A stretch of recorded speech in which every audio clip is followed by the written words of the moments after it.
Todo esto son propiedades que ustedes seguramente en sus colegios ya las manejaron, o sea, propiedades de la aritmética, hallar el máximo común divisor, el mínimo común múltiplo, todas esas, simplemente aquí están lo que llaman en inglés revisitados, vueltos a visitar, porque los estamos estudiando para otras cosas. Entonces, como quien dice, vea que esas cosas que usted manejaba así como automáticamente tienen un sentido o sirven para esto, cosas de ese estilo. Dados dos números, entonces n y m, enteros diferentes del cero, se define el máximo común divisor de n y m como el número natural más grande que divide tanto al uno como al otro. Entonces, un máximo común divisor, por sus nombres, es un común divisor de ambos números. Pero ¿cuál? El más grande que divide ambos números. Entonces, es como una función que dados dos enteros diferentes de cero, me devuelve un número natural. ¿Qué tiene ese número natural de especial? Que es un número que divide al uno y divide al otro, y es el más grande que divide a los dos. Ese es el máximo común divisor. Esa es la definición de máximo común divisor. Como función, es una función total. Porque cualquier par de números tiene al menos un divisor común. ¿Cuál? El 1. O sea que en el peor de los casos, por lo menos el 1 lo divide a los dos. O sea, va a haber una respuesta. Y ahora, pero si el 2 también lo divide a los dos, pues el 2 es más grande que el 1, la respuesta va a ser el 2. Si el 7 divide a los dos, pues el 7 va a ser, o sea, siempre va a haber un divisor común más grande. Si es el 16, es el 16. Ahora, no podrá ser más grande ni que n ni que m. Por lo tanto, tiene un límite. Luego, tiene que haber un máximo común divisor. O sea, máximo común divisor siempre hay, siempre hay. Por ejemplo, si me dicen el máximo común divisor entre 6 y 18, entonces yo digo, bueno, pues ¿quiénes dividen a 6? A 6 lo divide el 1, el 2, el 3 y el 6. ¿Y quiénes dividen a 18? El 1, el 2, el 3, el 6, el 9 y el 18. Entonces, intersecto este con este, que son los divisores comunes. Me da 1, 2, 3 y 6. Y cojo el más grande, el 6. Ese es un algoritmo para llegar al máximo común divisor. Si me piden, por ejemplo, el máximo común divisor entre 6 y 14. Entonces, ¿quién divide a 6? 1, 2, 3 y 6. ¿Quién divide a 14? 1, 2 y 7. ¿Cuál es la intersección de los dos? 1 y 2. ¿Cuál es el más grande? El 2. Si me dicen entre 6 y 25, el máximo común divisor de 6, los divisores son 1, 2, 3 y 6. Los de 25 son 1, 5 y 25. ¿Y cuál es la intersección de los dos? El 1. Pero siempre por lo menos está el 1, por lo menos una respuesta va a haber. O sea, esa función está bien definida, está bien calculada y todo eso. En general, ¿se imagina un algoritmo para calcular el máximo común divisor de n y m?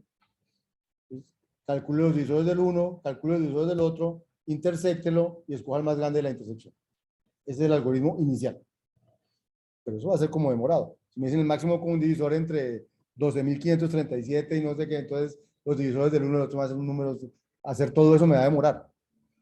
Entonces, vamos a buscar algoritmos más eficientes para hallar eso, pero antes vamos a buscar propiedades del máximo común divisor para poder encontrar ese algoritmo. Pero por ahora lo importante es que ya tendríamos una manera de hacerlo así sea demorada. A igual que se habla del máximo común divisor, se habla del mínimo común múltiplo. Entonces, el mínimo común múltiplo entre dos números enteros diferentes de cero es el número natural más pequeño que sea divisible por n y por m. O sea, mientras antes estábamos buscando alguien que dividiera n y a m, ahora estamos buscando un número al que n y m dividan, pero el más pequeño de todos. Entonces, formalmente, el máximo común divisor entre n y m va a ser un número q que divide, que es divisible por n, que es divisible por m, y el más pequeño q que sea divisible por n y por m. Entonces, cabe la pregunta, ¿está bien definida la función? Todo par de números tiene un máximo común divisor. Entonces, muy bueno, díganme un común divisor de n y m. ¿Qué digo? Un mínimo común múltiplo de n y m. N por m. Ya por lo menos hay uno. N por m, porque n divide a n por m y m divide a n por m. Ya por lo menos hay uno. O sea, me piden el más pequeño. Entonces, tengo ese. Puede que haya uno más pequeño, pero por lo menos ese ya está. Entonces, también va a haber uno. ¿Cierto? Y si hay más pequeños, pues máximo llegará hasta n o m.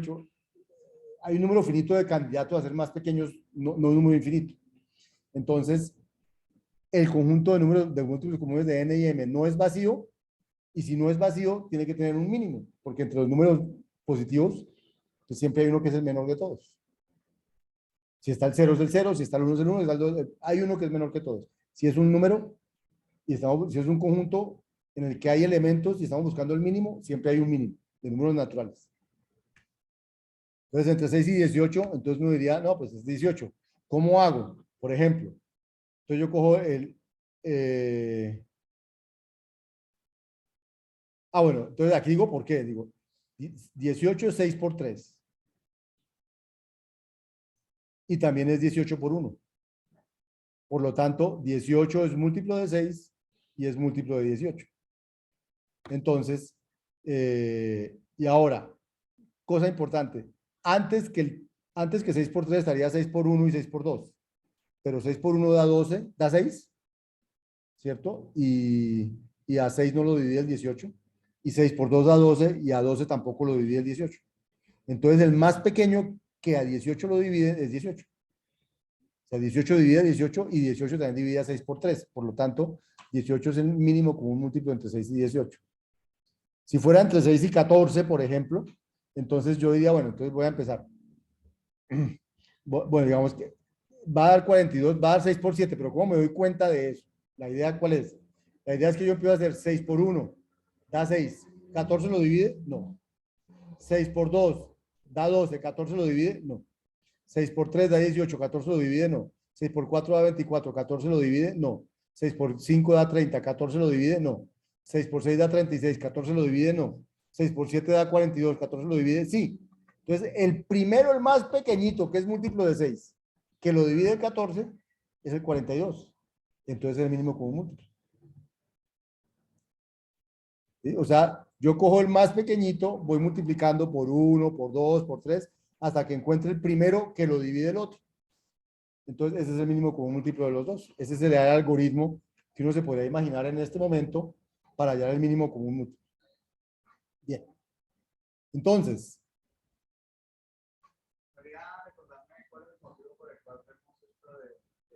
el máximo común divisor y el mínimo común múltiplo, porque no, entonces, sí, exacto. Sacar divisores y divisores comunes tiene que ver con poder dividir los números, con poder encontrar el máximo común divisor, que son divisibles por esto. Tiene que ver con lo mismo, con el problema de encontrar quién divide a quién. Todo eso tiene que ver con explorar cómo hago para encontrar los divisores de algo. Y va a haber propiedades basadas en que las cosas tengan divisores comunes, etc. Estamos estudiando la aritmética como fundamento de poder modelar. Particularmente, los sistemas criptográficos están basados en la aritmética, pero la aritmética sirve para modelar muchísimas cosas. Vamos a ver aplicaciones de estas cosas también. Entonces, cuando veamos el teorema de Fermat o el teorema de Euler, que son aplicaciones de la aritmética, entonces vamos a ver que están basados en saber que el máximo común divisor entre dos cosas es 1. Entonces, cuando el máximo común divisor entre dos cosas es 1, o sea que no tienen divisores comunes, hay cosas que se pueden pasar. Entonces, vamos a necesitar saber calcular el máximo común divisor. Bien. Para terminar hoy, entonces les cuento. Por el teorema fundamental de la aritmética, todo número se puede escribir como multiplicación de primos. Por ejemplo, 120 y 500. Se pueden escribir como multiplicación de primos. 2 a la 3 por 3 por 5, 120, 500 es 2 a la 2 por 5 al cubo. Entonces, ¿cómo hago para hallar el mínimo común múltiplo o el máximo común divisor entre dos números si yo supiera cómo se escriben con números primos los números? Fíjense que aquí está el 2, el 3 y el 5 y aquí están el 2 y el 5. O sea, por ejemplo, el 3 no hace parte de los divisores de 500. Entonces yo podría uniformizar y decir, como el 3 no hace parte, es como si estuviera por 3 a la 0. Para decir que siempre puedo escribir los dos números como multiplicación de primos, o sea, como multiplicación de primos, pero digamos que incluyo el 1 con 3 a la 0 o con los primos que no hay. ¿Para qué hago eso? Entonces yo podría escribir cualquier número primo, como el primer primo, cuántas veces está, el segundo primo, cuántas veces está, hasta el último primo que haga parte de eso, cuántas veces está. Y entonces, fíjense lo que vamos a hacer. Vamos a coger el 120, que es 2 a la 3 por 3 a la 1 por 5 a la 1. Y el 500, que es 2 a la 2 por 3 a la 0, lo metí con 3 a la 0 por 5 al cubo. y para hallar el máximo común divisor, miren lo que vamos a hacer. Aquí está 2 a la 2, aquí está 2 a la 3. Entonces, desde el punto de vista de primos, 2 a la 2 está aquí y 2 a la 2 también está aquí. O sea que 2 a la 2 divide a los dos. 3 a la 0 y 3 a la 1, o sea que 3 a la 0 divide a los dos, pero 3 a la 0 es 1. Y entre 5 a la 3 y 5 a la 1, el común es el 5. Entonces, si yo cojo lo común de cada uno de esos, me da el 2 a la 2, el 3 a la 0 y el 5 a la 1, me da 20. Ese es el máximo común divisor. Y si cojo, eso, ahí cogí fue los mínimos. Entre 2 a la 2 y 2 a la 3, cogí 2 a la 2. Entre 3 a la 0 y 3 a la 1, cogí 3 a la 0. Entre 5 a la 1 y 5 a la 3, cogí 5 a la 1. Multiplico y ese señor divide a los dos. Y es el máximo común divisor de los dos. Y si hago lo mismo con el mismo común, lo mismo no parecido. Pero lo que hago es coger los grandes, 2 a la 3, 3 a la 1 y 5 a la 3. Resulta que este me da el mínimo común múltiplo de los dos. O sea que si yo logro, por último les voy a decir esta y ya los dejo ir. Si yo logro coger entre n y m, escribo el número n y el número m como multiplicaciones de primos. Y entonces escojo los menores y los multiplico. Los menores entre los dos y los multiplico. Y escojo los mayores entre los dos y los multiplico. Estoy hallando el máximo común divisor y el mínimo común múltiplo. Ahí empezamos la próxima clase. Por favor, miren eso y miren los videos. 3, aquí van a empezar.